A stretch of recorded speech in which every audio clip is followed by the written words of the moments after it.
두 번째 소주제는 이제 이 부정함은 마음에서 나온다는 것입니다. 예수님은 바리새인들과 서기관들이 장로들의 전통으로 하나님의 말씀을 폐하였다는 말씀 이후에 그 사람들을 불러서 예수님 당신의 말씀을 듣고 깨달으라고 말씀하시면서 이렇게 선언하십니다. 한번 같이 읽어보겠습니다. 시작. 입으로 들어가는 것이 사람을 더럽게 하는 것이 아니라 입에서 나오는 그것이 사람을 더럽게 하는 것이니라. 아멘. 그 예수님 초림 당시 유대인들은 유대교의 전통에 따라 음식마저도 아까 정결한 것과 부정한 것으로 철저히 구분하였습니다. 이 문제의 핵심은 결국 하나님이 정하지 않은 종교적 전통을 이 피조물에 불과한 인간이 하나님과 관계없는 인간적인 종교적 전통을 만들었다는 것에 있습니다. 첫 번째 소주 때 잠깐 말씀드렸죠. 그래서 아까도 말씀드렸다시피 종교개혁이 일어난 이유는 성경과 무관한 종교적 전통으로 이 성도들을 올가맸기 때문에 종교개혁이 일어났다고 말씀드렸습니다. 마찬가지로 이 입으로 들어가는 음식이 있는데 손을 씻고 먹으면은 문자적으로는 청결하게 음식을 먹는 것이고 손을 씻지 않으면 문자적으로는 더러운 손에 의해서 음식이 더럽게 된 거니까 정결하지 않은 더러운 음식을 먹게 되는 것입니다. 그런 음식을 먹었을 때 반응은 딱 두 가지입니다. 인체 면역력이 강한 사람은 건강하게 소화하는 반면에 인체 면역력이 약한 사람은 배탈이 나는 것과 같은 이 생물학적 반응이 전부이지 그 음식 자체가 사람을 더럽게 하는 것이 아니라는 것이죠. 오히려 예수님은 음식보다는 사람의 입에서 나오는 그것, 다시 말해서 사람이 하는 말에 의해서 그 사람이 이 정결한 사람인지 더러운 사람인지를 결정한다고 말씀하셨습니다. 이것이 바로 오늘 문제의 핵심입니다. 예수님의 화법은 간결하게 핵심을 바로 이렇게 짚어버리는 화법입니다.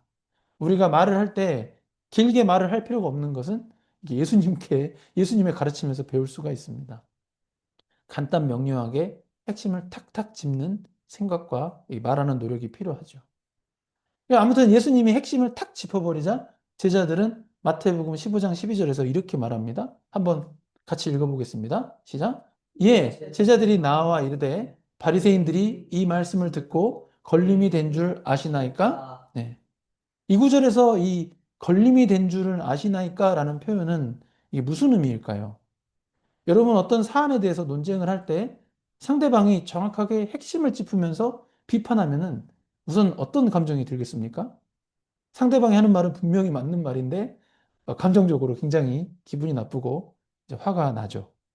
그래서 이 구절의 그 표준 세번역을 이제 읽어보시면 개역개정 말고 표준 세번역을 읽어보시면 다음과 같이 번역을 아주 잘 해놨습니다. 한번 같이 읽어보겠습니다. 그때 제자들이 다가와서 예수께 말하기를 바리새파 사람들이 이 말씀을 듣고 분개하고 있다는 것을 아십니까? 하였다. 아멘. 예, 바리새인들이 듣고 분개하고 있다는 것, 다시 말해서 엄청나게 분노하고 화가 났다는 것입니다. 그래서 예수님께서 이 제자들에게 주신 가르침은 다음과 같습니다. 한번 같이 읽어보겠습니다. 예수께서 대답하여 이르시되 심은 것마다 내 하늘 아버지께서 심으시지 않은 것은 뽑힐 것이니 그냥 두라. 그들은 맹인이 되어 맹인을 인도하는 자로다. 만일 맹인이 맹인을 인도하면 둘이 다 구덩이에 빠지리라 하시니. 아멘. 이 구절들은 예전에 마태복음 다른 장에서 읽었던 그 곡식과 가라지 비유를 생각나게 합니다. 결국 하늘 아버지이신 성부 하나님께서 이게 심으시지 않는 것은 뽑혀서 영원히 버림받게 된다는 것입니다. 그리고 이를 비유하실 때 맹인이 맹인을 인도하는 자로서 모두 구덩이에 빠진다고 말씀하십니다. 여기서 맹인은 하나님을 아는 올바른 지식이 없는 자 또는 영적인 눈이 감긴 자를 의미합니다. 문자적으로는 분명 문자적으로 봤을 때는 바리새인과 서기관이 모두 하나님을 아는 지식을 가진 자들이었습니다. 그러나 그들이 가진 하나님을 아는 지식은 올바른 지식이 아니고 틀린 지식이었습니다. 그리고 그 틀린 지식이란 하나님의 말씀이 아닌 유대교의 전통에 매어버린 지식입니다. 이로 인해서 그들의 영적인 눈이 만약에 뜨여 있었다면은 진리이신 예수 그리스도를 알아보았을 텐데 그들은 예수 그리스도를 성자 하나님으로 보지 못했던 것이죠. 그런데 베드로가 저 비유에 대해서 이해를 못 해가지고 이렇게 설명해 달라고 요청을 하니까 예수님이 이제 친절하게 설명해 주십니다. 한번 같이 읽어보겠습니다. 시작. 입으로 들어가는 모든 것은 배로 들어가서 뒤로 내버려지는 줄 알지 못하느냐.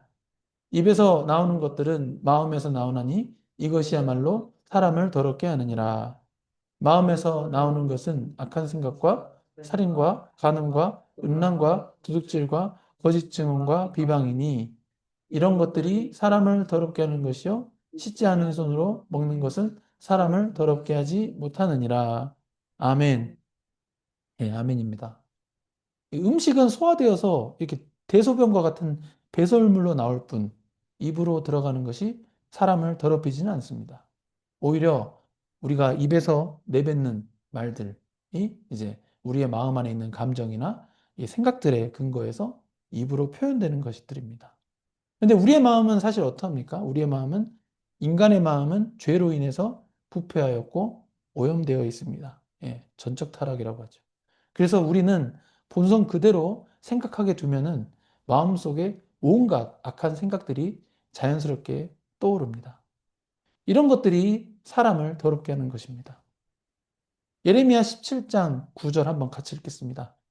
만물보다 거짓되고 심히 부패한 것은 마음이라 누가 능히 이를 알리오마는. 아멘. 우리는 본성적으로 이 죄로 인해서 오염된 존재이며 이 우리 스스로 정결케 할 수가 없습니다. 오직 그리스도의 보혈로만 정결함을 얻습니다. 아멘.